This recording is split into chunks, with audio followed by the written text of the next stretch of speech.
So solo bye team తరఫు నుంచి అనుకోండి, ఇవాళ సోలో బాయ్ వేదిక మీదుగా మీకు ఇది అందుతోంది. Thank you so much for coming here. And అలానే ఇప్పుడు మా Ashwatthama Gautam Krishna, well dedicated, well discipline and extremely talented our hero Gautam Krishna గారిని మాట్లాడవలసిందిగా రిక్వెస్ట్ చేస్తూ ఉన్నాం. Thank you. ఫస్ట్ ట్రైలర్ ఎట్లా అనిపించింది?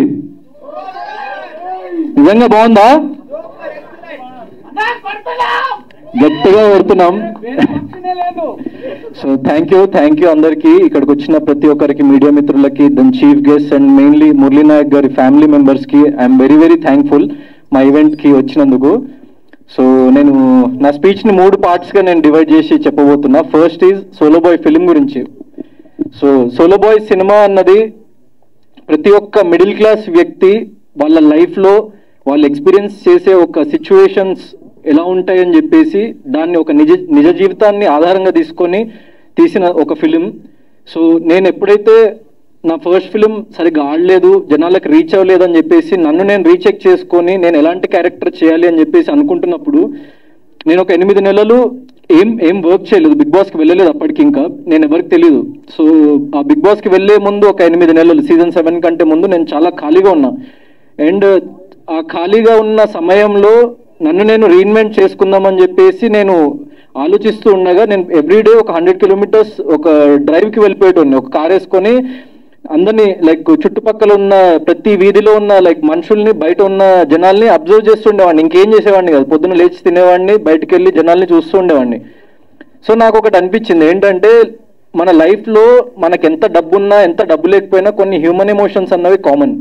అంటే మనకి ప్రేమ కానీ, బాధ కానీ, లేకుంటే మన ఫ్యామిలీ కానీ, మన ప్యాషన్ కానీ, ఎంత తక్కువ డబ్బులు ఉన్నవాడికైనా ఎంత ఎక్కువ డబ్బులు ఉన్నవాడికైనా వాడికి డబ్బులు కావాలి, వాడికి ఒక రెస్పెక్ట్ కావాలి సమాజంలో, వాడికి ప్రేమ కావాలి, వాడి కుటుంబ సభ్యులు ఆనందంగా ఉండాలి. సో ప్రతి ఒక్క మనిషి కోరుకునేది ఇది ఒక్కటే లైఫ్లో. వాడికి ఎన్ని లక్షల కోట్లు ఉండని వాడి దగ్గర ఎంత లైక్ 100 రూపాయలు డైలీ సంపాదించే వ్యక్తి కూడా అదే కోరుకుంటాడు. సో ఈ కామన్ ఎమోషన్స్తో ఉన్న ఒక సబ్జెక్ట్ చేయాలరా, purely based on like true incidents అయి ఉండాలని చెప్పేసి అనుకొని ఈ స్టోరీ స్టార్ట్ చేయడం జరిగింది. దాని తర్వాత సతీష్ అన్నకి చెప్పగానే లైక్ వెంటనే ఒక్కటే సిట్టింగ్లో, he's the first producer I went to, and ఆయన ఒక్కటే సిట్టింగ్లో ఓకే చేసేసిండు. హ్యాట్స్ ఆఫ్ అన్న, ఎందుకంటే దట్స్ ప్యూర్ ప్యాషన్. ఎందుకంటే చాలా మంది లెక్కలేసుకుంటూ ఉంటారు, లాజికల్ వెతుకుతూ ఉంటారు, ఈ హీరోకి మార్కెట్ లేదు, ఆ హీరోకి మార్కెట్ లేదని వినిపిస్తూ ఉంటుంది. ఒక సినిమా చేయకపోతే మార్కెట్ ఎట్లా వస్తుంది ఫస్ట్? సో సింపుల్ లాజిక్ కదా. సో అది నమ్మి, అది ఆయన దృఢమైన నమ్మకం. అంటే ఎప్పుడైనా కొత్త వాళ్ళే ఒక చిన్న బడ్జెట్లో లైక్ చేయాలి, ఒక మంచి ఫిల్మ్ చేసి అది సక్సెస్ కొడితే అప్పుడు అది 100 తరాలకి కానీ ఒక లైక్ మన ఇండస్ట్రీలో, ఫిల్మ్ ఇండస్ట్రీలో ఒక ముద్ర ఉండిపోతుంది. ఒక బయట నుంచి వచ్చి ఫిల్మ్స్ తీయాలి, ఏ ఫిల్మ్ బ్యాక్గ్రౌండ్ లేకుండా అనుకునే వాళ్ళకి ఒక ఇన్స్పిరేషన్గా నిలుస్తుంది అని చెప్పేసి మా టీంలో ఉన్న ప్రతి ఒక్క వ్యక్తి అదే నమ్మిండు. కాబట్టి ఈ ఫిల్మ్ ఈరోజు ఇక్కడ ఇంత అద్భుతంగా, ఏ ఇండస్ట్రీ బ్యాక్గ్రౌండ్ లేకుండా, I can proudly say no big producer, no big director, no big actor, no one, కానీ ఈ ఫిలిం ఇంత ఎక్స్ట్రాడినరీగా చేసిండ్రు. So I'm not the hero of this film, content is the hero of this film. So అలాంటి సబ్జెక్టే చేయాలనుకున్నా, కంటెంటే hero అవ్వాలి, నేను లాస్ట్ ప్రయారిటీ అయి ఉండాలని చెప్పేసి నమ్మి మేము మా టీం అంతా నమ్మి చేసినాము. సో ఈ ఫిలింలో నేను చెప్తున్నా కదా, ఈ ఫిలిం ఎంత బాగుంటుంది అంటే, ఈ ఫిలింలో నేను కాకుండా ఇంకెవరు యాక్ట్ చేసినా కూడా ఈ ఫిలిం అంతే బాగుంటుంది, అంతే హిట్ అవుతుంది. సో ఇట్స్ ఆ క్రెడిట్ నాకు 0%, నేను చెప్తున్నా, not even 1%, 0%. And I'm very happy that I did this film, and I'm feeling very lucky that I did this film. ఎందుకంటే ఒక చిన్న యాక్టర్ని పెద్ద యాక్టర్ చేయగలిగే కెపాసిటీ ఉన్న ఫిల్మ్ ఇది. So I'm very happy. ఈ ఫిలిం గురించి వచ్చేసరికి, సో సతీష్ అన్న అండ్ డైరెక్టర్ నవీన్ గారు వచ్చేసి వెరీ కామ్ గోయింగ్. మీరు లాస్ట్ ఈవెంట్ చూసుకుని ఉంటే అసలు ఏం మాట్లాడలేదు, ఇప్పుడు ఇంకా స్లోగా ప్రమోషన్స్లో పడి ఆ ఫైర్ బయటకు వస్తుంది. సో అది ఇంకా 1% ఆయనలో ఉన్న ఫైర్ మీరు ఆన్ స్క్రీన్ చూసిండ్రు. సో కంటెంట్ని నమ్మండి. సో మా మాటలు అవన్నీ సెకండరీ. సో కంటెంట్ని నమ్మండి, ట్రైలర్ చూడండి. అండ్ ఇది ఒక చిన్న ఫిలిం, మాకు ఏదో లక్షలు కోట్లు ప్రమోషనల్ బడ్జెట్ ఉండదు. మీకు నిజంగా నచ్చుంటే, మీరు ఒక మిడిల్ క్లాస్ వ్యక్తి అయి ఉంటే, మీరు కనెక్ట్ అయి ఉంటే, ఒక 50 మందికి మీ వాట్సాప్లో ఇది ట్రైలర్ షేర్ చేయండి, వాళ్ళని ఇంకో 50 మందికి షేర్ చేయమని చెప్పండి. ఎందుకంటే దిస్ ఈజ్ అది మీకు ఫ్రీ ఆఫ్ కాస్టే, కానీ మాకు అది జీవితం. సో మీకు నిజంగా నచ్చుంటే మాత్రం ఖచ్చితంగా ఈ పని చేయండి. నా కోసం నాకు సపోర్ట్ చేసి ఓట్ చేసిన ప్రతి ఒక్కళ్ళు బిగ్ బాస్లో ఉన్నప్పుడు రన్నరప్ అయినా అని చెప్పేసి నేను ఫీల్ అయినా కూడా బయటకు వచ్చి చూసిన తర్వాత ఎంతమంది జనాదరణ పొందినా అని చెప్పేసి నేను చాలా చాలా సంతోషపడ్డా. వాళ్ళందరికీ చెప్తున్నా, సో నాకు బిగ్ బాస్ లో ఉన్నప్పుడు మీరు విపరీతమైన ఓటింగ్ చేసిండ్రు. లైక్ నేను బయటకు వచ్చిన తర్వాత వీడియోస్ కానీ మీమ్స్ కానీ అవన్నీ చూస్తుంటే లైక్ నేను అసలు చాలా చాలా సంతోషపడ్డా అనమాట. నాకు కప్పు రావడం రాకపోవడం బిగ్ బాస్ అన్నది చాలా జస్ట్ ఒక 1% ఆఫ్ మై లైఫ్, కానీ అక్కడ సంపాదించుకున్న ప్రజలన్నది నాకు 100%. ఎందుకంటే ఒక చిన్న యాక్టర్గా వచ్చినప్పుడు, ఒక ఇండస్ట్రీ బ్యాక్గ్రౌండ్ లేకుండా వచ్చినప్పుడు నేను మీలోనే లైక్ ఎన్నో సినిమా ట్రైలర్స్, ఎన్నో సినిమా లాంచ్ ఈవెంట్స్కి ఇక్కడ ఇదే ప్రసాద్ ల్యాబ్స్లో మీరు కూర్చున్న అదే సోఫాలో కూర్చొని నేను చూసిన.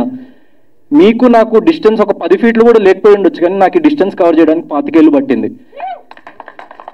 So please encourage new talent. And ఒక కొత్తవాడు, ఒక ఏ బ్యాక్గ్రౌండ్ లేనోడు వస్తే ఇండస్ట్రీకి వస్తే ఎన్నో లక్షల మంది భరోసా, అంటే వాడు సక్సెస్ అవుతాడా లేదా అన్నది పక్కన పెడితే, అమ్మ చూడు ఆ సో అండ్ సో పర్సన్ ఉన్నాడు, ఏ బ్యాక్గ్రౌండ్ లేకుండా వెళ్ళి ఇండస్ట్రీలో సక్సెస్ కొట్టిండు, నేను కూడా వెళ్తామ్మా ప్లీజ్ అమ్మా అని చెప్పేసి వాళ్ళ ఇంట్లో వాళ్ళని ఒప్పించడానికి, వాడి ఫ్రెండ్స్ని ఒప్పించడానికి, లేకుంటే వాడు ఒప్పించుకొని ఒక ముందడుగు వేయడానికి చాలా దృఢంగా దోహదపడుతుంది.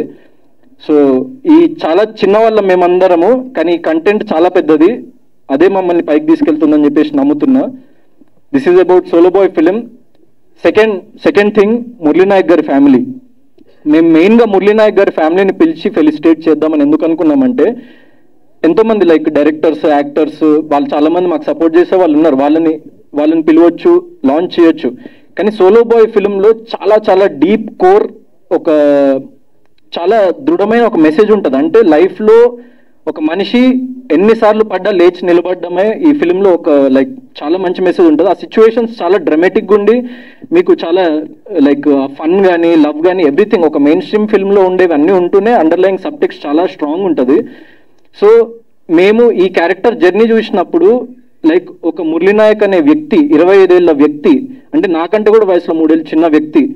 సో అంత కరేజ్ ఎక్కడి నుంచి వస్తుంది, అంత బలం ఎక్కడి నుంచి వస్తుంది, అంత చిన్న, అంటే ఇప్పుడు మనం చూస్తుంటాం 25 ఏళ్ల వ్యక్తులు ఏం చేస్తుంటారు, పబ్లోకి వెళ్తుంటారు, మందులు తాగుతుంటారు, సిగరెట్లు కొడుతుంటారు, అమ్మాయిలతో తిరుగుతుంటారు.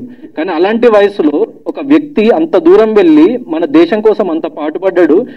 ఆపరేషన్ సింధూర్ అనేది మన గవర్నమెంట్ చాలా చాలా ఒక ప్రెస్టీజ్కి తీసుకొని పాకిస్తాన్కి అగేన్స్ట్గా ఒక వార్ రైజ్ చేసి, మేము దేనికి తగ్గము, మా మీద చెయ్యేస్తే నరికేస్తా నా కొడకల్లారా అని చెప్పేసి ఆపరేషన్ సింధూర్ ఏదైతే పిఎం మోదీ గారు స్టార్ట్ చేసిండ్రో దాంట్లో ఒక కీలకమైన పాత్రని వర్తించిన మన మురళీనాయక్ గారు. సో అంత చిన్న వ్యక్తి అసలు అంత కరేజ్ ఎక్కడి నుంచి వచ్చిందని చెప్పేసి నాకు ఒక్కసారి లైక్ ఫ్యూజ్లు ఎగిరిపోయినాయి. దాని తర్వాత నేను వాళ్ళ ఫ్యామిలీ గురించి స్టడీ చేయడం స్టార్ట్ చేస్తే చాలా చాలా లైక్ నిరుపేద కుటుంబం, వాళ్ళ అబ్బాయిని ఎక్కడో ఉంచి వాళ్ళు ఎక్కడో పని చేసుకుంటూ లైక్ తాపీ పని చేసుకుంటూ లేకుంటే హౌస్ కన్స్ట్రక్షన్స్ వర్క్ చేసుకుంటూ అంత కష్టపడి పెంచి మన దేశానికి ఇంత గొప్ప వ్యక్తిని ఇచ్చిండ్రు. సో వీళ్ళకంటే పెద్ద సెలబ్రిటీస్ ఎవరు ఉంటారా, మన ఎక్కడ ఇండియా మొత్తంలో వెతికినా దొరకరు. Shahrukh Khan, no Salman Khan, Murali Nayak is bigger than them, I believe that. So అందుకే పిలవడం జరిగింది. Sir thanks a lot. అండ్ చివరిగా ఒక విషయం చెప్పాలనుకుంటున్నా.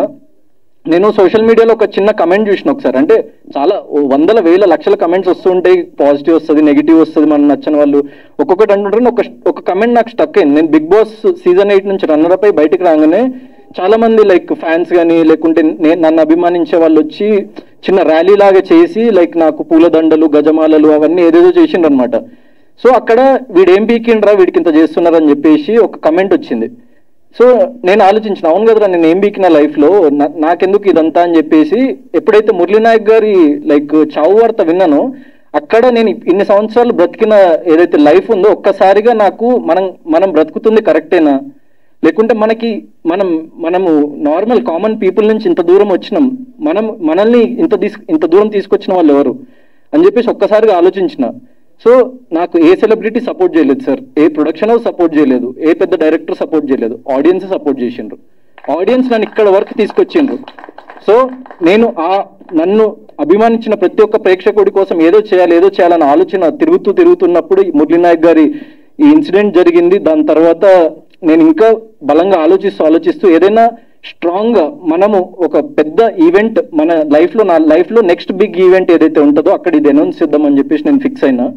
అదేంటంటే సమవర్తి అనే ట్రస్ట్, అది ఒక నాన్ ప్రాఫిట్ షో ద్వారా